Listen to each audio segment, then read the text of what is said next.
Hi, I'm Tim. Welcome to our channel and thanks for logging on. Today we are discussing the 2009 model year, one of 44 pieces, Linde Werdelin Spidolite SA, a collaboration with Geneva-based AHCI luminary Svend Andersen. You can see and you can purchase this Grade 5 titanium 44-piece limited edition from 2009 on our website. Subscribe to our YouTube channel if you enjoy these videos, and please click on the card in the upper right-hand corner of the screen at any time during this video to see our full sales listing for this watch with additional accessories included in the sale, high-resolution images for your desktop, and naturally complete pricing details for this Linde Werdelin Spidolite SA by Svend Andersen. Now, the watch on my wrist is an interesting combination of a contemporary sports watch with smartwatch functionality, or at least smartwatch compatibility, and a vintage new old stock A-Shield 1876 automatic caliber reworked by Svend Andersen, co-founder of the AHCI. Consider that the likes of Kari Voutilainen, Philippe Dufour, F.P. Journe, Marco Lang are all members of the AHCI, and it is a small circle of super friends. Svend Andersen was there at the beginning, and he's worked his magic on this movement, including his proprietary blue-gold rotor. But I am going to get ahead of myself. Let's back up and discuss fit and feel. Now, Linde Werdelin has been remarkably uniform and consistent about the shape and footprint of its watches since we saw the first examples in 2006. The watch is 46 millimeters across the round of the case, not including the crown, but it doesn't wear that way. It wears quite compact. You can see on my 16 centimeter circumference wrist there is no issue with fit, and I can tell you 9 out of 10 there will be an issue with fit on a 16 centimeter wrist with a 46 millimeter watch.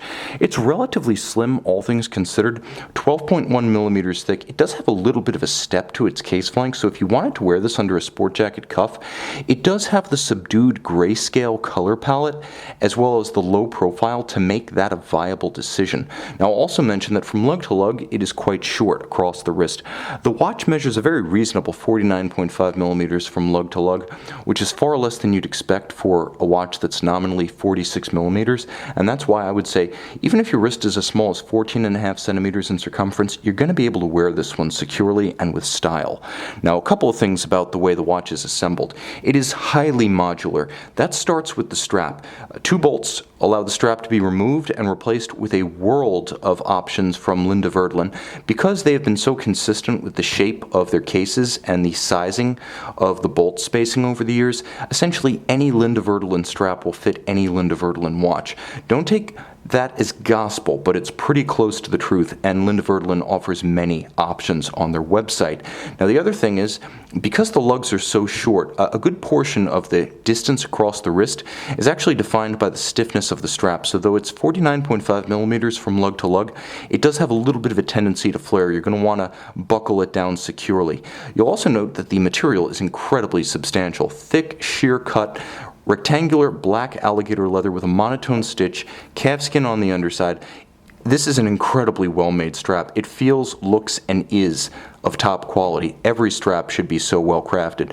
Now, this watch is entirely evacuated, relieved, drilled out, and machined, and that theme is continued in the buckle itself. So no lack of attention to detail, Danish design at its best. I should mention Linde Werdelin.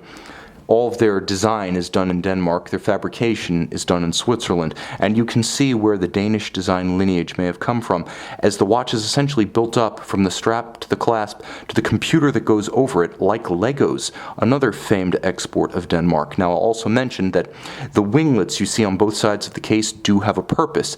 I mentioned a computer. This was one of the most prescient approaches to the integration of traditional wristwatches and smart technology. The thought was, you have your mechanical watch, you might need a dive computer like Linde Werdelin's Reef, or you may need a land sports ski computer like their Rock, but don't combine the two. Too many brands today have gotten caught up in the temptation to put electronics into the watch, to meld something that is essentially going to be obsolete in the same time frame as a phone with mechanical watchmaking that should last lifetimes. Well, Linde Werdelin was smart to separate them.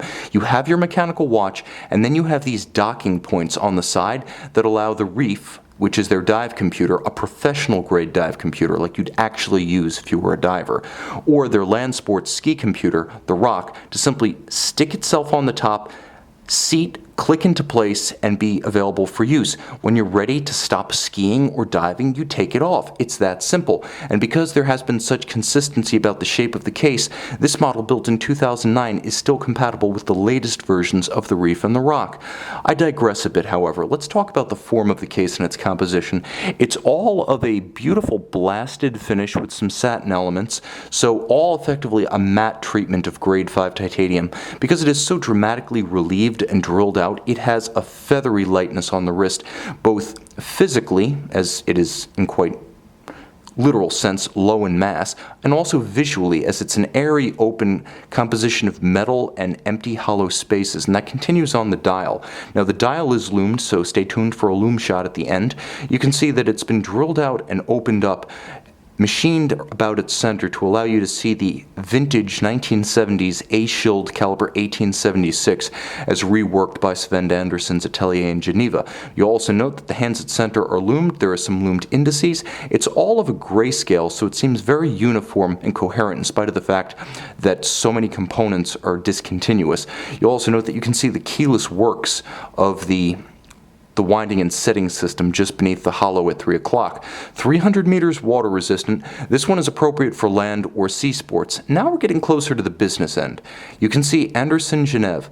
That is the famed blue-gold rotor, so effectively exactly what the name suggests, a blue-gold alloy.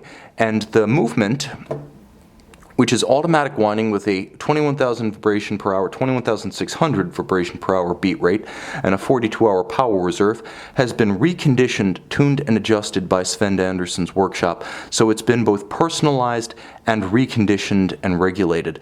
It's beautifully made, although simple and a little bit utilitarian.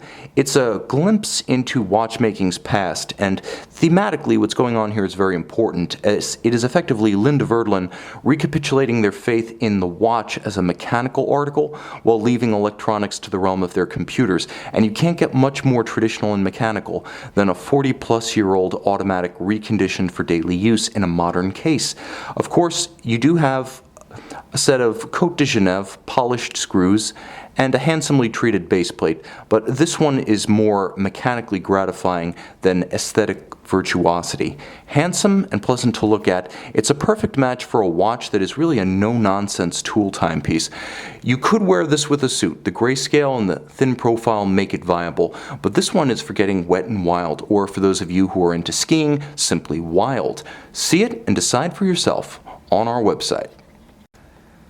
Hi, I'm Tim. Welcome back. You're looking at the Linde Werdelin Spidolite SA. You can see, actually quite easy to read at night. You can even see the tick of the 3 Hz seconds hand oscillating away.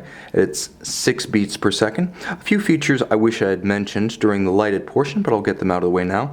The watch is an efficient unidirectional winder. It does not feature hacking seconds, and it features a screw-down crown in order to achieve its 1,000 meter water resistance. See this watch and its entire accessory set on our website.